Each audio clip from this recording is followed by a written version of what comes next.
begin, Mr. DiNucci said that Silicon Valley is like American football, and Green Valley is like the World Cup. I would argue Green Valley is more like cricket.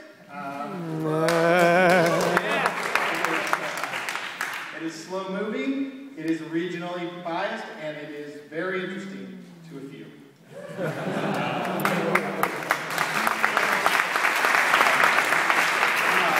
Secondly, Mr. Holt argued that the innovators of Silicon Valley were unbound by venture capital, but in his next step he cited Google, which of course was launched like most of the other great innovations in the Silicon Valley through venture capital.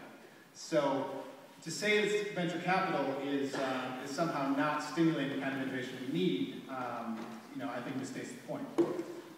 I want to get to say that the stakes here could not be higher, because this is a capital trial. If enough of you walk out the wrong door tonight, we will declare Silicon Valley dead. And if we declare it dead, why even have the rest of the conference? Why don't we have another, maybe communism comes to Silicon Valley, some other, something else. And our poor guests will not even have a home to go to.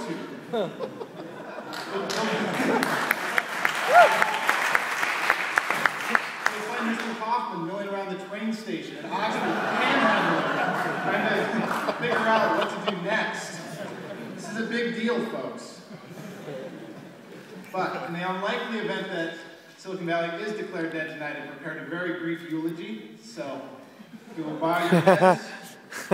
Dearly beloved, we're gathered here to mourn the passage of Silicon Valley. Some said that you were over the hill, but I believe you were cut down in your prime. In fact, your best days were still in front of you. I can scarcely imagine my life without you. When I found it too difficult to find pornography on the internet, you gave me Google. Google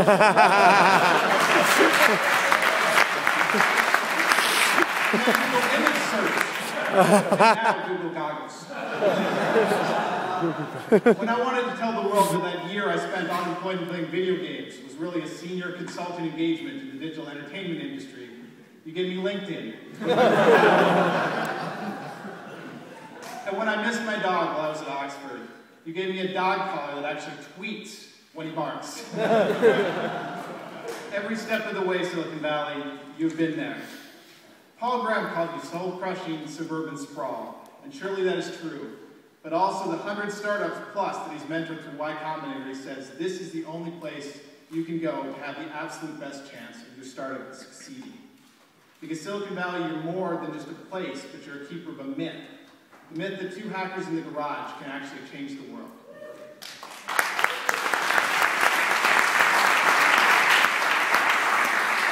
So from Woz to Steve Jobs and from Larry to Sergey, you showed that you can take a great idea and bring it on a global scale. And I too am a product of that myth. I founded Betterable Books basically in the back of a community center because the rent was free with my college roommate Chris.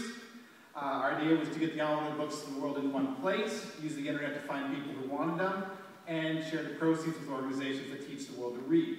Now what the Silicon Valley myth gave us was audacity. It gave us the audacity to build a business without raising capital or without having a bunch of connections. It gave us the audacity, even though a lot of people didn't think this was a good idea, to give away not 5% of our profits, but actually 5% of our revenues. And most audaciously to think that the world actually needed another online bookstore. Now, today, as Mr. DiNucci said, we raised over $8 million for literacy, but we are also, this is important to for-profit business, we'll do about $60 million in revenue. So this is based on a business model. And while we are not based in Silicon Valley as a company, I spent 6 years on this doorstep in San Francisco. Let me give you an example of why this is so important. When we went out to raise capital, we didn't want to go to the Kleiner Perkins or Sequoia of the world because, as Mr. Holt stated, a lot of firms do need an exit and they need it fast. We wanted patient capital, and where else but in the Bay Area could you find millions of dollars to be invested in very specifically that, a blend of social and economic return. And we closed our deal with good capital, a $4 million raise over burritos in the Mission District. This is literally something you do not find in South Bend, Indiana, or in many other of the innovation clusters that has been mentioned. Funding for every kind of different innovation one could put forward. Of course, investors need to get their money back, but you can bring people in to buy the original investors. Any good idea that scaling is going to see a return.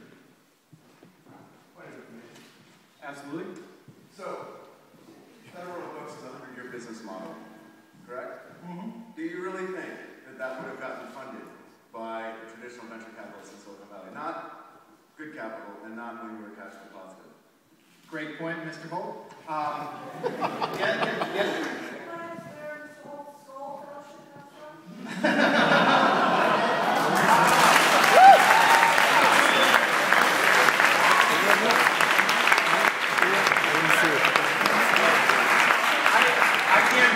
But I would say with the revenue growth we've done in the first 8 years, and if we had projected it out, yeah, we possibly could have, although it wouldn't have been ideal.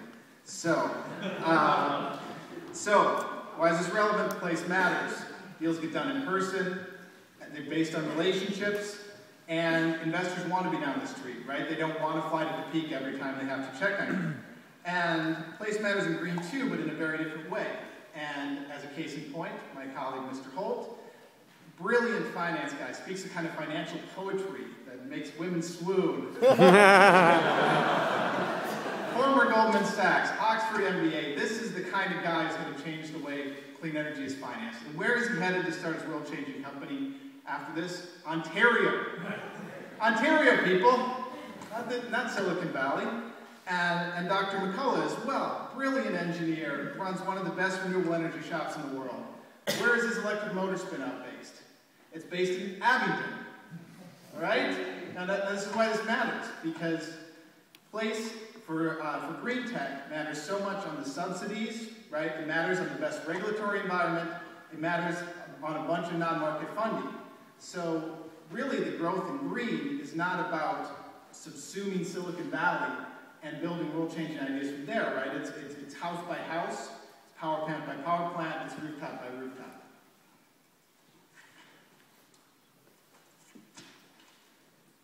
So green is, as they say, 30-year ROIs, 12% annual return. Silicon Valley's 5-year ROIs, 1,000% return. Green is PhDs. Silicon Valley is 17-year-old hackers. This is just different concepts. And so the point is not that there won't be any amazing green companies launched in the next 10 years. I hope that there will be absolutely tons of them. Correlation is not causation.